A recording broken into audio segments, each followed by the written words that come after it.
Apa sih rek? Enggak tahu arek-arek iki. Gak cuma cangkruan.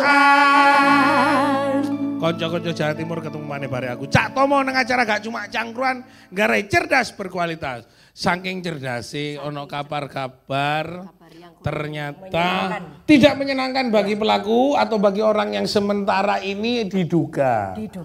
Tapi juga buat masyarakat bahwa ada gerakan masyarakat anti korupsi senang bahwa tidak ada yang namanya pelanggaran yang melakukan sebuah tindak pidana korupsi. Aku ini juga melakukan. Ya terus apa?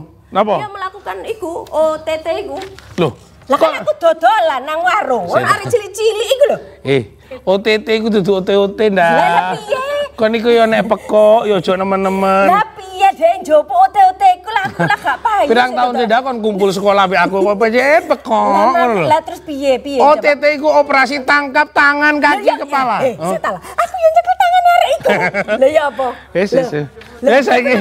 Wis lur kene iki wis repot. Saiki arepe bahas waspada aroma korupsi dana hibah Pokmas. Tadi ada aroma korupsi. Iku aroma ngono kuwi arek cilik iki. Wis repot, wis sange. Iku nek sumama dibahas mari OTT. Mari kene aroma yang dodol aroma. Iya arek cilik iku bibit ngono kuwi. Kudu diseneni. Ya bit. Konco-konco Jawa Timur, iki ono narasumber luar biasa. Ada di Zoom sana, Bapak Madkur Husairi, anggota DPRD Jawa Timur. Assalamualaikum, Pak.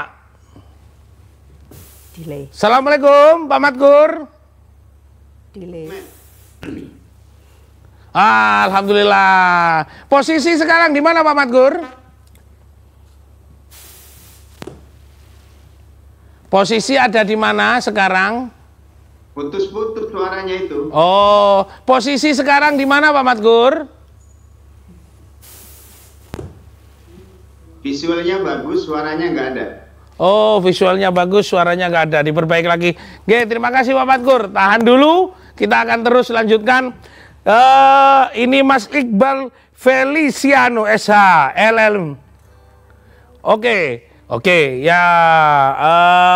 Dosen tindak pidana korupsi Fakultas Hukum Universitas Airlangga. Selamat datang Mas Iqbal. Wow. Luar biasa ya. Ya tuwek timbang anakmu. Wis nek enom-enom iku gradak ngerti umur dah. Ngerti udah. Sabar dong. Repot celuk mbak ya tuwek kalau ibu ya kok nuweki lho dah. Nah ada lagi Mas Ucok Sky Kadafi, Direktur Eksekutif Center of Budget Analysis CBI masih belum bergabung, masih OTW, mungkin bisa gabung Zoom. Tapi konco-konco Jawa Timur, kemarin ada rumor atau ada peristiwa, tapi ternyata terjadi juga bahwa aroma korupsi dana hibah Pokmas di DPRD Jawa Timur. Kemarin ada OTT, KPK menangkap Pak Sahat Tua, ya, Simanjuntak. Oke. Ojo pindah channel, ojo nang dindi, tetap nang acara gak cuma cangkuran. Mari ini bakal dibahas habis dan tentang masalah korupsi aroma dana hibah Pokmas di DPRD Jawa Timur. Tetap nang acara gak cuma cangkuran, cerdas berkualitas. Yuk. Rasa sesal di dasar hati, diam tak mau pergi. Haruskah aku lari dari kenyataan ini? Aku mencoba. Gak cuma cangkruan acara ini, gak cuma cangkruan opore.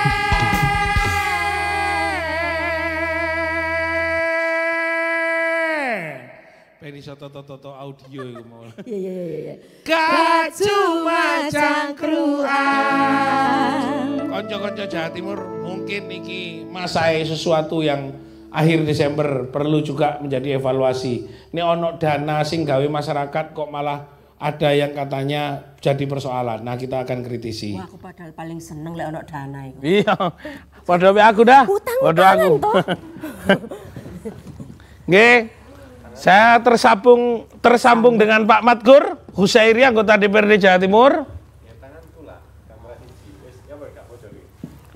Pak Madkur, ini baru kemarin ada baru saja Wakil Ketua DPRD Jawa Timur Pak Sahat Tua Simanjuntak terjerat OTT KPK. Nah, menurut Pak Matkur, apakah betul dana hibah Pokmas di DPRD Jawa Timur itu memang ada kayak gitu? Walaupun kita juga akan coba menyampaikan hal yang lain nanti ke Pak Matkur. Gimana Pak Matkur?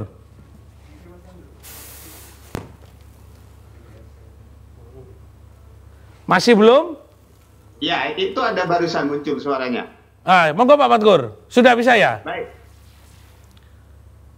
Nah, gini Pak Matkur, tentang tertangkapnya Pak Sahatua Simanjuntak terjerat OTT dana hibah Pokmas, apakah memang di DPRD Jawa Timur, walaupun ada catatan-catatan yang banyak menurut media yang disampaikan kepada kita, dana hibah Pokmas ini masih ada aroma yang tidak nyaman untuk tersampaikan masyarakat. Monggo.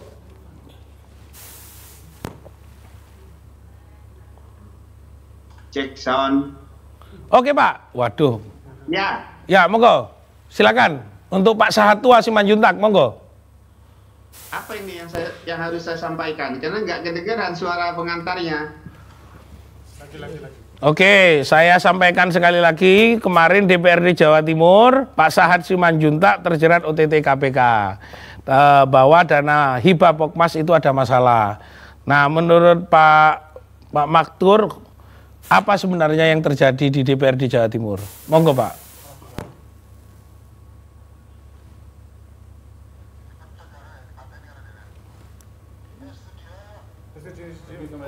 Oke, ya saya sambil nunggu Pak Matkur memperbaiki tim, saya ke Mas Iqbal. Mas Iqbal, saya ada catatan bahwa di dalam laporan ini yang hari ini, belum yang belakang ya. Jadi ada menurut informasi kulaan. Jadi jasmas berapa, cuma kayak kita 10 miliar di kula ini. Ya, lalu ada di Bateni dan macam-macam. Nah, kita ngomong masalah untuk praktek di Bateni dan enggak itu, ini Pak Kusnadi sebagai ketua DPR mendapat jatah hibah sekitar 240 miliar ya, satu orang. Lalu Pak Sahat itu 197 miliar. Pak Ahmad Iskandar 124 miliar. Wakil ketua DPR Anwar Sadat 124 miliar. Mas Laka itu 1,5 miliar. Kalau nggak salah ya sebenarnya seperti itu. Atau ada catatan baru. Nah, bagaimana satu orang saja dapat sekian banyak? Nah, menurut sampean bisa nggak mengelola? Sedangkan ada bagian-bagian pos di daerah pemerintah Provinsi Jawa Timur sangat kecil dapatnya. Monggo Mas. Ya kalau nggak bisa ngelola, ya artinya kan gini Mas. Kalau kita ngomong masalah dana untuk Pokmas apa, ya untuk masyarakat ya. Ya. Entah itu bentuknya itu berupa apa? Kayak kemarin yang kasusnya Pak Sahat ini kan kaitannya sama dugaan perkara korupsi hibah, ya kan. Kalau yang tahun-tahun sebelumnya contohnya kita mundur ke belakang dulu, Mas. 2015 contohnya, 2016 itu kan ada perkara juga di Jawa Timur. Siapa kan? Itu yang Jasmas juga kan, ya kan. Terus kemudian tahun 2019 sampai 5 miliar itu, diputus 1 tahun 6 bulan kalau nggak salah, 18 bulan itu. Sekarang terjadi lagi kan 2022. Artinya apa? Kita nggak berbicara mengenai apakah ini mereka bisa ngatur atau enggak. Tapi kita harus melihat dari segi yang cukup luas. Artinya kemudian yang pertama pengawasannya berjalan apa enggak. Pengawasannya berjalan apa tidak. Yang kedua dalam proses mekanisme pengajuan permohonan itu real atau memang ada yang kemudian diijonkan seperti dalam kasus seperti maksud saya kan ngatur itu ada yang diijonkan ya. Kalau ijon seperti ini kan sebenarnya bukan modus operandi baru Mas. Udah lama, udah Tapi kenapa kok tidak segera hal-hal yang sekiranya kulaan ijon kayak gitu ditangkap ya sebenarnya? Lah itu yang saya bingung. Sampai bingung apalagi yang saya operandinya seperti ini itu sudah lama. Harusnya kan penegak hukum sudah sensitif. Ya kan? Oh, kalau ada proses jasmas atau kemudian ada model-model seperti ini kan proposalnya bener nggak, proper nggak proposalnya, diajukan oleh siapa, nanti pencariannya bagaimana, pengawasannya seperti apa, ya kan? Itu dalam konteks administratif kemudian. Kalau konteks hukum pidananya, apakah kemudian pelaku-pelaku sebelumnya itu dipidana dengan pidana yang cukup berat sehingga menimbulkan efek jera? Nah kemarin 5 miliar aja cuma 1 tahun 6 bulan. Lah makanya. Ya kalau orang yang mohon maaf, posisi orang yang lagi BU ya kan. Iya, BU butuh duit. Setahun itu cepat. Iya. Setahun 8 bulan 6 bulan belum dikurangi. Iya. Ya kan? Ya belum seneng wanean ya kan? Ngono. Ya. Ketemu ya dibalekno lek gak ketemu ya Ya wis. PDW kan gitu kan. Iya. Kan gitu caranya. Oke. Berarti modus operandi ini lama, ijon itu lama, ngatur, bahkan ada yang kula. Ada yang kamu dapat berapa? Tak kulai, kok tak badani. Ada yang kayak gitu. Ya, kulanya proposal. Kula pertanggungjawaban. Kula LPG. Ya, kan, ini namanya kickback sebenarnya. Kalau dalam Oke, saya kepada yang ada di DPRD Jatim. Pak Matkur, assalamualaikum. Waalaikumsalam Mas Taufik. Oh siap. Nah ini sudah nyambung kalau begitu. Ya aman ya. Pak Matkur. Ya. Alhamdulillah. Ini terkait nanti Pak DPRD Jawa Timur, Pak Sahat Simanjuntak. Ini ada yang mengatakan ini modus lama, gaya lama, ijon, lalu juga pengaturan, bahkan golek badi teko proposal. Ini katanya Mas Iqbal tadi. Nah, apakah karena panjenengan ini sebagai aktivis anti korupsi, nah terhadap peristiwa seperti itu, ini besar-besar ya anggarannya. Ketua saja 240, wakil ketua 197, ada 124. Nah, terus Bundi, aku nek Mas Matkur mek mencicil gini, mek nyengkring-nyengkring, aku yang gak perasaan ya bahasa tuh. Monggo Mas Matkur. Iya. Terima kasih Mas Taufik dengan Pak narasumber yang ada di studio. Ya. Pertama, saya atas nama lembaga dan atas nama pribadi mohon maaf ke masyarakat Jawa Timur ya, yang telah disodorkan sebuah tragedi yang menurut saya cukup sangat memprihatinkan di perpolitikan Jawa Timur. Saya ingin menyampaikan bahwa apa yang disampaikan Mas Taufik dengan Pak narasumber di studio tadi sama, karena selama ini saya juga sebelum masuk ke Indrapura kan mengamati, mencari data dari LHPBPK, dari APBD yang begitu sulit untuk ditemukan. Dan saya sepakat ini bukan hal baru. Kalau kita ingat sekian tahun yang lalu P2SEM, Pak Ma, itu kan modusnya nggak jauh beda kan? Iya. Nggak jauh beda, dan saya pikir kami ya, bukan hanya yang saya hormati sahabat saya juga Pak Sahat, tapi kami yang kurang mengambil pelajaran terhadap kejadian demi kejadian. Bahkan di Indrapura ini kan sudah 2 kalinya sekarang yang didatangi oleh KPK. KPK ya. Betul. Nah, kenapa ini kemudian bisa terjadi? Karena memang kalau kita kembali kepada fungsi dari anggota DPR itu kan salah satunya adalah pengawasan. Nah, kalau seperti yang terjadi seperti ini, ngawasin siapa? Kan jeruk makan jeruk akhirnya. Iya. Begitu. Iya. Nah, Pak Sahat, kemarin ada keluhan, ada media mengatakan bahwa pemerintah, Pak Matkur, itu terlalu ngotot nih. Pak Matkur, ada tulisan di media bahwa DPRD Jawa Timur itu tidak mau merubah jasmasnya. Nah, apa pemerintah Provinsi Jawa Timur mengatakan ini karena aturannya iki, karena Indrapura agak pernah mau merubah, mengurangi walaupun pendapatan dari Provinsi Jawa Timur berkurang. Apakah hal tersebut yang akhirnya sekarang keluhan-keluhan dari pemerintah yang disampaikan itu berusaha untuk si pengawas ini sedang diincar oleh petugas KPK? Nyambung dari sampean tadi. Iya, yang saya tahu sebelum saya masuk ke DPRD Provinsi Jawa Timur, penganggaran dana hibah ini kan sangat luar biasa, Mas Taufik. Iya. Sangat luar biasa jumlahnya, mencapai pernah di angka 9 triliun. Ya. Okay. Dan setelah saya masuk di tahun 2019 akhir itu, di 2020 ini saya sudah merasakan ada sesuatu yang aneh gitu ya. Dana hibah ini kan sebuah mata anggaran yang memang diperuntukkan untuk mendukung pembangunan pemerintah daerah di Jawa Timur. Jadi sifatnya pendukung. Dari mana anggaran itu? Tentunya dari APBD Provinsi Jawa Timur. Betul. Yang diambilkan sebagian besarnya itu dari pendapatan asli daerah. Iya. Ya.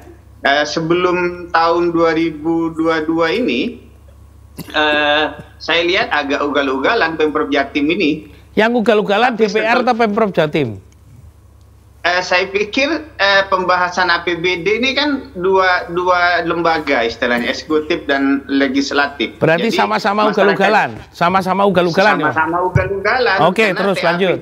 Dan DPRD-nya sama membahas itu kan? Ya. Nah, setelah rame di 2021, ada rekomendasi dari Mendagri, ada pembatasan setinggi-tingginya untuk pokir ya, hibah yang masuk ke pokirnya anggota DPR itu dibatasi 10% dari PAD. Ya. Gitu. Terus.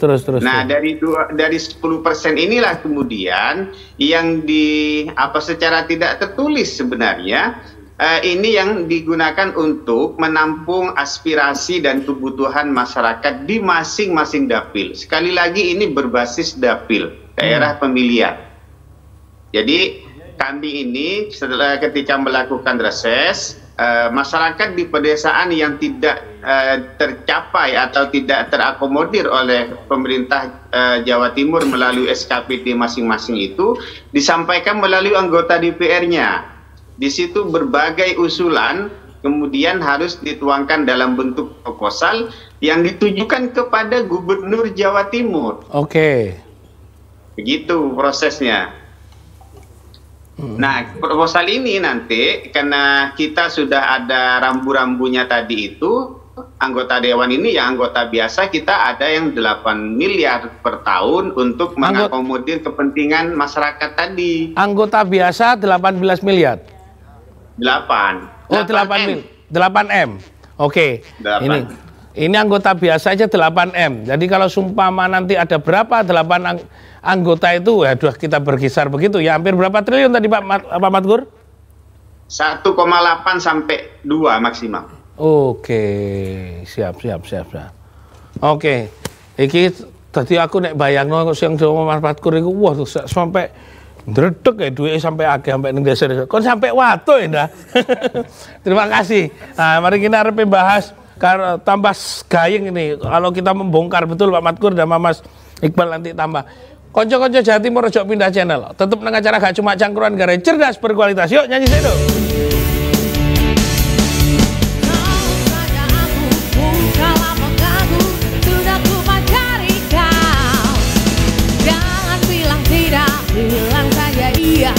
Dia lebih baik daripada kau berani.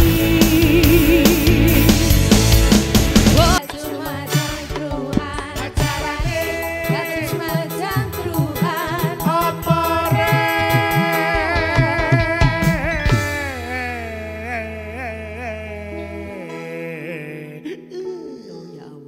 Duh, sedih. Korupsi ini kok banter. Aku ora iso. Gak cuma cangkruan. Konco-konco Jawa Timur nek ngomong tentang korupsi iki ngarai awak dhewe iki bingung. Wong-wong nang desa tuku terasi kurang. Lah kok iso? Lho ya apa? Duit kudu gawe kekno nang masyarakat, kadang-kadang digawe dhewe 10% teko proposal. Ono kadang-kadang dikulak proposale Jasmase, Pokmase, 3 kabupaten, oleh piro? Engko tak badeni 20%. Ngono. Sakjane kan wajar, gak apa-apa aku ya badeni ngono biasa lek dodolan. Iki duwe rakyat, ya dodol OT antem. Ya iya, kon salah ngatur. Mas Iqbal. Apa yang menjadi dasar modus perilaku? Sebelum saya nanti ke Mas Matgur. Ya. Modus seperti itu. Ini kan harusnya ada treatment. Ya. Polisi kudu dijak koordinasi, Pak iki salah boga. KPK mau apa ditakoki Pak iki salah boga. Lalu pengamat seperti sampean orang hukum tentang masalah hukum apa ini? Pidana. Ini Kak. Nah, kalau sudah tanya sama mereka iki kok masih ada praktek seperti itu terus Buni? Ya. Banyak faktor ya. Ya. Yang pertama, ngongkos jadi kepala daerah, legislatif dan sebagainya, itu juga nggak cuman berdasar penelitian KPK katanya. Ada yang kepala daerah itu dari 20 sampai sekian miliar dan sebagainya, ya kan? Ada hasil penelitian, ya kan? Berapa untuk DPRD?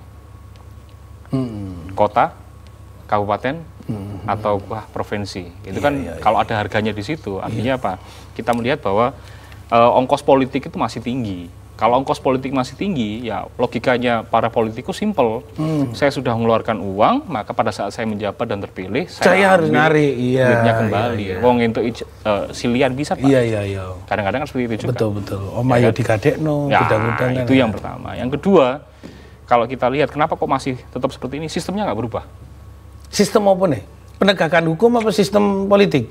Iya. Ya sistem administratifnya, sistem ada dalam proses pembuatan kebijakannya, sistem hukumnya juga nggak berubah. Contohnya apa? Ngomong sistem hukum aja, Cak. Kalau kita ngomong, ya apa caranya nggak kapok? Itu kan DKI sing nemen gitu loh. Iya. Oke lah, karena 1,8 tahun, 18 bulan itu bukan yang parah ya. Kenapa nggak langsung dirampas aja kekayaannya dia? Iya. Sekarang kita nggak punya undang-undang perampasan aset sampai sekarang, ya kan itu satu. Tidak punya ya? Nggak punya sampai sekarang RUU terus. Perampasan aset RUU. Iya. DPR gak gelem asetnya di Joko misalnya. Wah, ya saya nggak tahu. Jangan-jangan. Ya jangan. Saya tanya aja. Oh iya, betul. Oh. Pas ya kan? Iya, dari Tuhan. Oh, dari Tuhan. Ya itu. Terus yang sistem proses kayak gini. Kita tahu kalau Jawa Timur pernah 2015, 2016, 2019 ya kan? Tapi tetap ada toh? Tetap ada. Ya kan? Iya. Apa yang berubah dari sistemnya? Nggak berubah. Bahkan yang disampaikan oleh Pak Matur, ugal-ugalan DPR karo pemerintah provinsi. Dan kita nggak bisa cuma menyalahkan satu orang di sana. Iya. Kok itu digedok bersama-sama. Jangan-jangan nggak cuma satu. Iya. Jangan-jangan loh, Cak. Iya. Ya kan bisa saja kemudian itu berjamaah, tapi belum ketahuan. Ada kadang-kadang juga pelaksanaan ini turun ke daerah juga turunnya 3 kali, ditulis 30 kali. Wah, sering. Sering. Wah, ini repot Mas. Ada yang dana untuk kursi keranda maya dan sebagainya jadikan apa? Yang tenda dan sebagainya harusnya beli di sini, harganya sekian, ternyata harusnya beli di sana, harganya lebih tinggi dan sebagainya, nanti dikulak-balikkan duitnya. Kickback kan itu. Iya. Terus sampai repot juga. Saya kembali ke Mas Matkur. Halo Mas Matkur. Iya, Mas. Tadi itu bahwa modusnya sama, ekosistemnya sama, polisi dan penegakan hukumnya sama, lalu belum ada kerangka hukum seperti sita apa tadi? Sita aset tidak ada. Nah, menurut Mas Matkur, ini kan sampean sudah memberikan rambu-rambu gelondongan sangat jelas, ugal-ugalan gawe anggaran. Nah, untuk 2023. Ugal-ugalan ini kan kutune kudu ono perencanaan, pendapatan untuk daerah bagaimana, proses mengungkitnya seperti apa, laporannya ojo sampai datang 3 kali tapi laporannya 30, barangnya semen diganti kapur. Nah, jadi ini wesi diganti rosokan. Nah, gimana ya Mas Matkur, gimana? Ya, APBD ini kan semuanya harus melalui perencanaan, ya. Perencanaan yang kemudian dituangkan dalam semuanya berdasarkan dengan RPJMD, kemudian ada RKPD, ada KUA PPAS, ya, kemudian ada berakhir di APBD yang disepakati bersama. Dan dalam proses itu, ya, TAPD ini yang harus menyiapkan sebenarnya.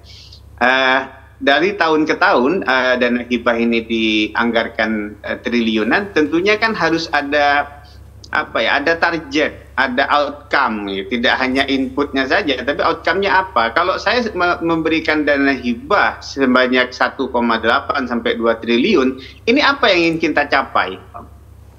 Itu pertanyaan mendasarnya sebenarnya.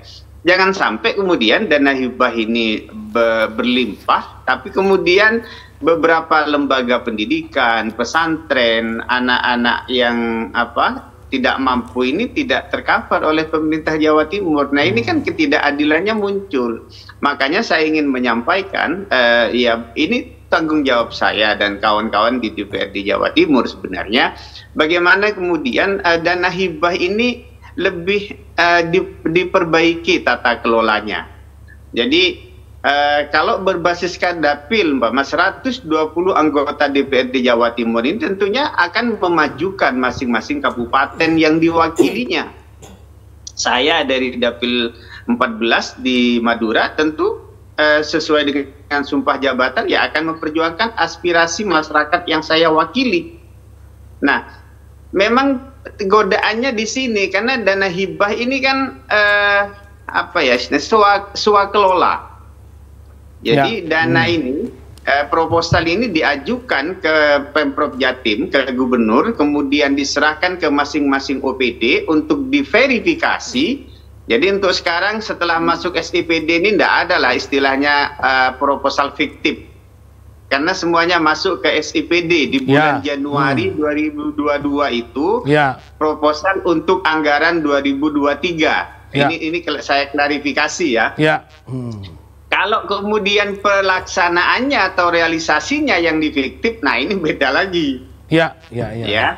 Karena itu terjadi kemungkinan tumpang tindih dengan dana-dana yang ada di desa atau dana di kabupaten. Ini persoalan sebenarnya. Nah, dari swakelola ini makanya penerima hibah ini akan menerima 100%. Terus di mana pemotongannya? Ya nggak dipotong. Yang praktek tadi yang kita saksikan yang ditangkap KPK ini bayarnya di depan ini. Gitu loh. Nah, sekarang apa yang harus dilakukan? Menurut saya tata kelolanya ayo dibenain. Semua OPD ini harus punya tim untuk melakukan monitoring dan evaluasi. Selain itu ada tugasnya di inspektorat sebenarnya. Nah, pertanyaan mendasarnya, apakah OPD dan inspektorat ini mampu melakukan monitoring terhadap anggaran yang 1,8 sampai 2 triliun ini? Karena mereka juga punya beban program-program yang ada di SKPD-nya masing-masing. Oke. Begitu.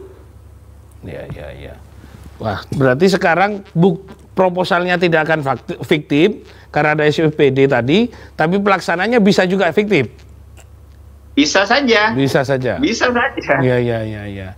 Hanya yang kemarin tertangkap karena bayar di muka, ngepoi dhisik ngepoi dhisik baru ngene engko DP. Sing penting kok pelaksanaan kayak aku Pak. Ya iya ngono, pokoke setor dhisik. Oke, Mas Matkur. Mas Iqbal. Kalau seperti itu, ini sekarang memang semua anggaran semuanya masuk kepada proposal online dan LPG-nya sekarang online. Saya sudah kemarin juga semuanya staf di kantor saya juga sekarang sudah online semuanya.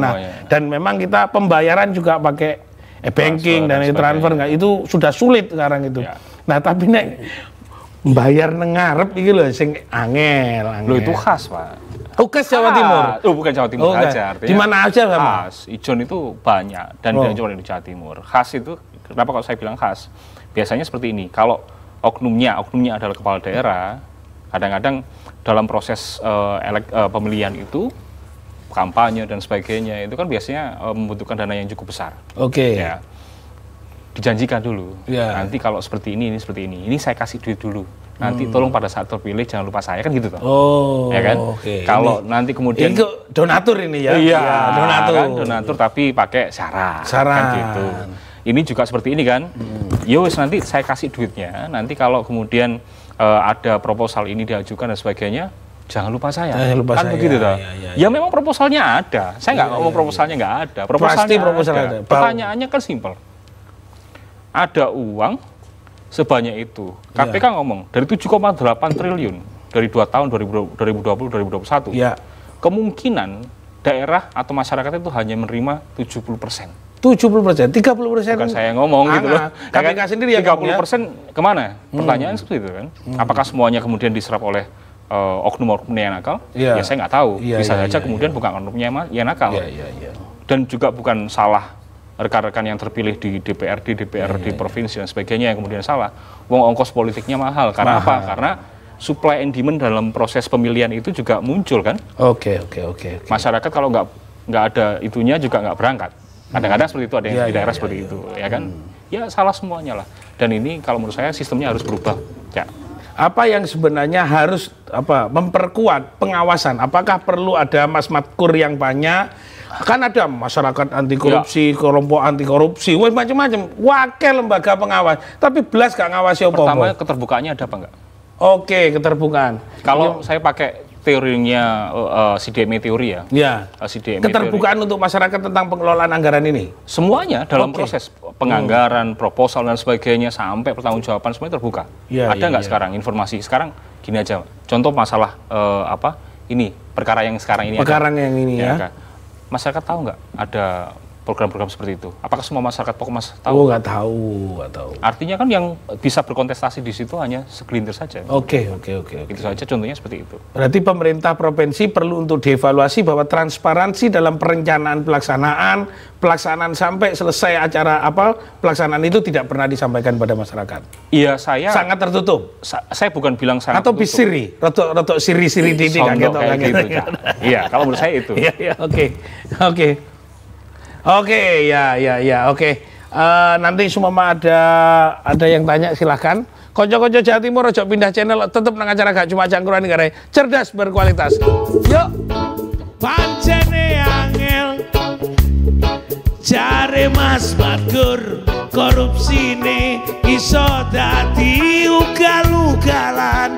Sing ngerancang ono pemerintah, sing ngerancang ono DPR, podo batu balapan, angel-angelan ugal-ugalan. Gak cuma cangkruan, Gak cuma cangkruan, gak cuma cangkruan, opore.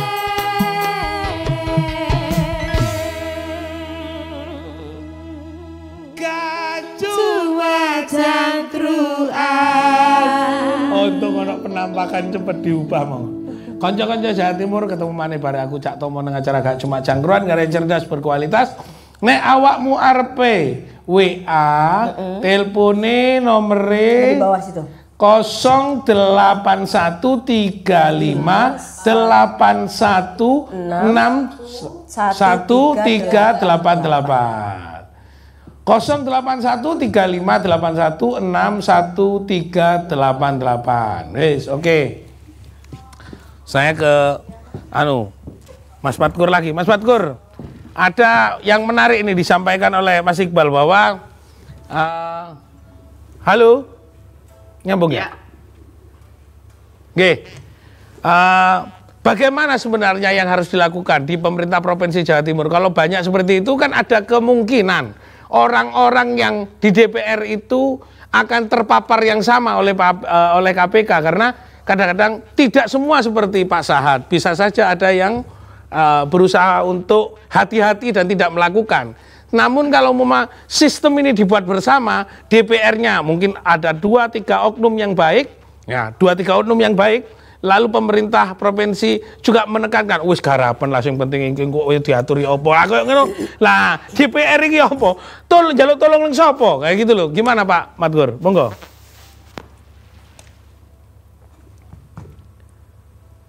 Iya. Begini sebenarnya, saya ini dulu sering ya meminta dokumen APBD ke Pemprov Jatim sejak 2019 itu. Ya. Mohon maaf, sejak 2016. Oke. Dan kita nggak dikasih sampai kita ini sengketa di Komisi Informasi, kemudian ke TUN dan sampai ke kasasi. Dan alhamdulillah kita dimenangkan, meskipun menang datanya juga nggak dikasih. Nah, sebenarnya pengawasan selain memang kita harus juga melakukan pengawasan ya terhadap pelaksanaan APBD. APBD kan juga ada perdanya ya. Yang paling penting bagi saya, dan ini mungkin bikin teman sejawat saya di DPRD Jawa Timur tidak akan setuju atau malah sewot lah istilahnya. Saya dari dulu mendukung sebenarnya dan meminta ke Pemprov Jatim itu untuk membuka data-data penerima hibah dan bansos di Provinsi Jawa Timur. Jika di provinsi yang lain penerima hibah bansos ini bisa diumumkan di web masing-masing provinsi, kenapa Jawa Timur sebagai kota terbesar kedua dari setelah Jakarta malah nggak bisa mengupload ya penerima hibah dan bansos ini di websitenya? Maksud saya tidak bisa Pak Badgur. Sampai sekarang tidak punya web yang bisa akses dana hibah yang diterima oleh banyak orang. Kalau websitenya ada tapi isinya kan kosong. Loh, kenapa tidak dikritisi oleh DPR? Saya sudah pernah menyampaikan itu di rapat paripurna Saya juga pernah menyampaikan itu di rapat Banggar. Silakan diupload saja, saya bilang, biar masyarakat ikut mengawasi. Oh, di desa saya ternyata ada dana hibah Pokmas dari provinsi. Dibuat apa? Anggarannya berapa? Kan semestinya begitu. Ya. Iya kan? Cuman memang persoalan dampak dari keterbukaan ini nanti akan rame juga. Wartawan-wartawan yang agak nakal, LSM yang agak nakal, ini di situ. Jadi, tapi bagi saya selama pekerjaan itu dilakukan sesuai dengan nerapnya, nggak ada kata-kata takut untuk membuka dokumen itu. Setuju, ini betul-betul di era saya setuju. Ya, setuju. Terus, kalau sumpama berarti yang harus dikoreksi bahwa web itu sendiri ini pasti Mas Iqbal setuju ini kalau sumpama ternyata tidak ada sampai sekian transparansi yang dilakukan antara DPR dan pemerintah provinsi sehingga banyak orang tidak bisa akses terhadap anggaran tersebut. Ya, bukan, ini tidak hanya untuk dana hibah sebenarnya. Ya. Semua program dalam dokumen APBD itu kan tidak pernah. Coba saya pengen tahu selain anggota DPR ya, yang punya dokumen APBD Provinsi Jawa Timur coba. Kampus-kampus LSM maupun konsultan seperti teman-teman Pitra aja susah mendapatkan dokumen APBD. Ya. Termasuk saya sebagai anggota DPR itu, baru di APBD 2022 saya dapat. Sebelumnya tidak dapat. Nggak dikasih, nggak dapat. Ini kan betapa buruknya transparansi di eranya, mohon maaf saya harus bilang ini, di eranya Bu Hovifah dengan cetarnya itu mestinya kan akses informasi ini dibuka.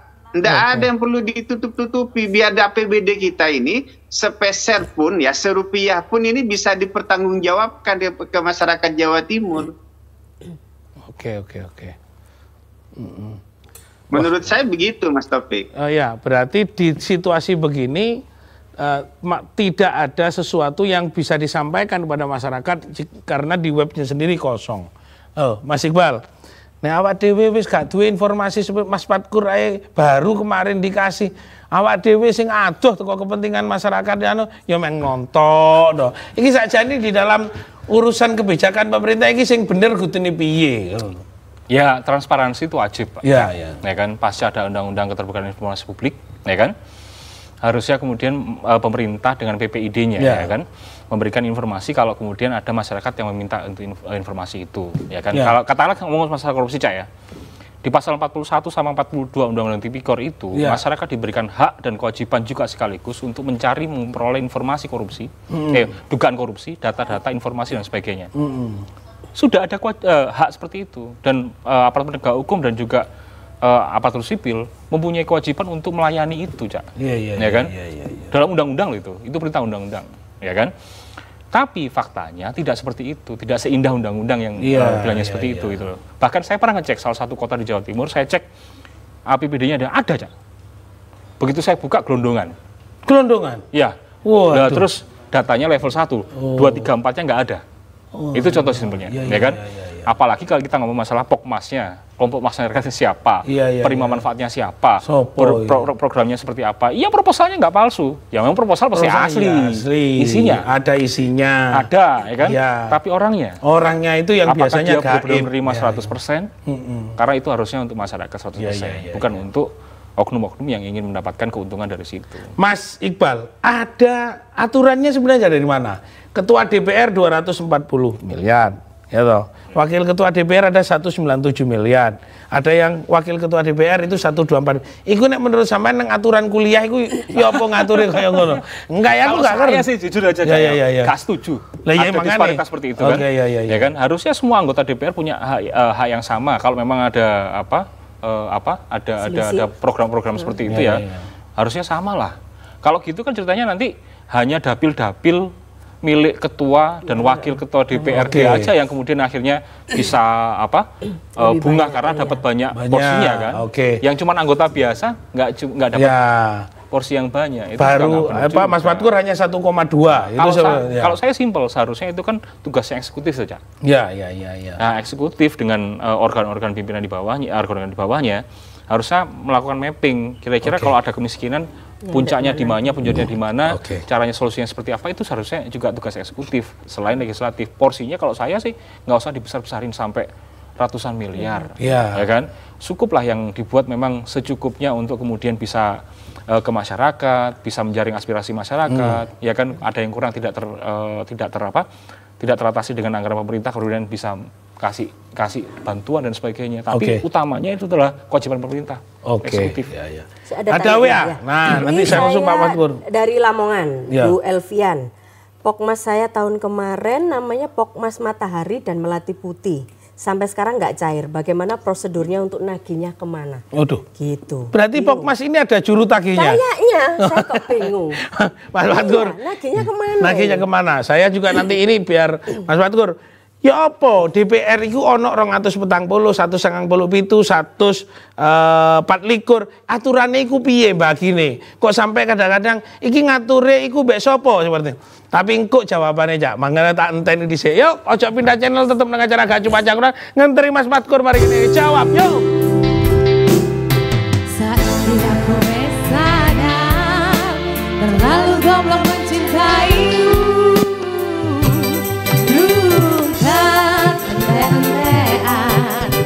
Acarane Gak cuma cangkruan, acarane Gak cuma cangkruan, acarane Gak cuma cangkruan, opore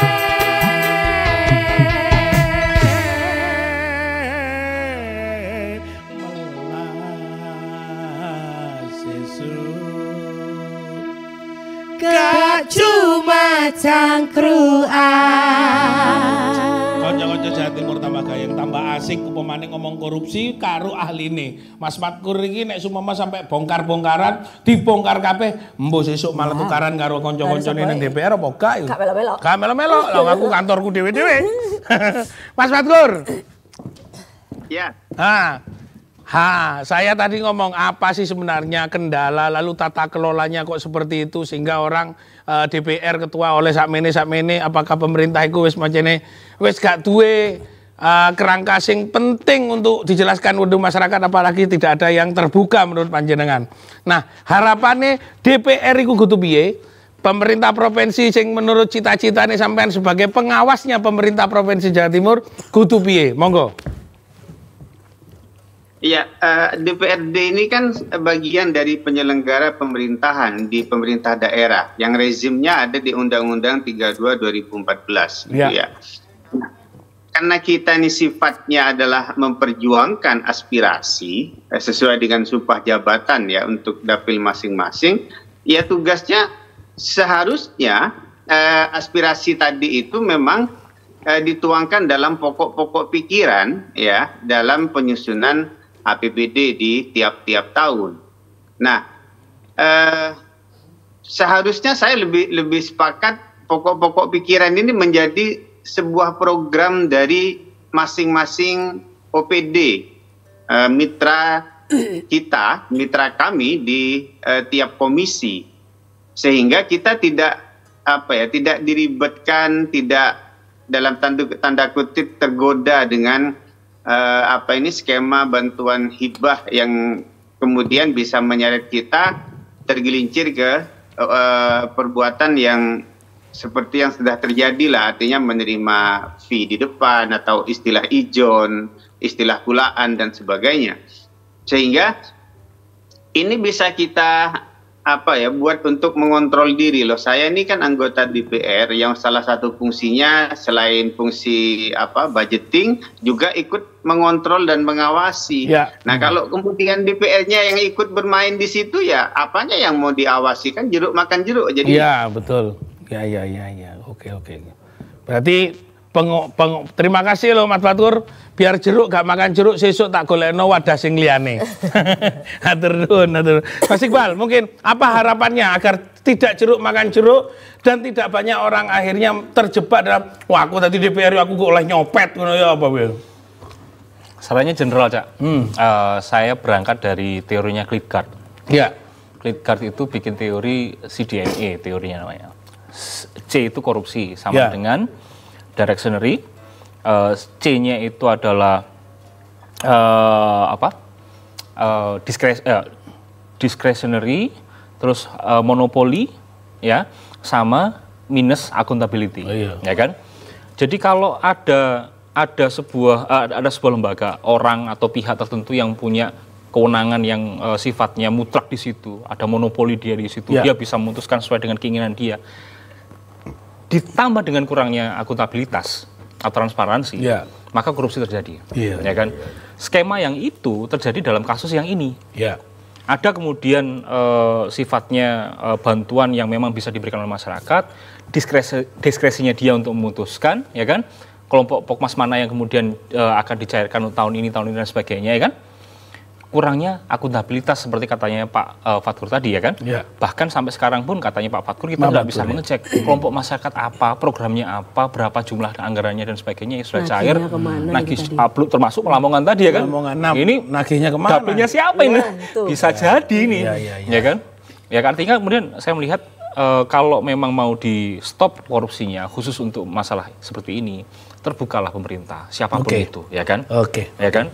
APIP bisa membantu pemerintah dalam konteks perencanaan dan sebagainya supaya nggak keplencek, ya.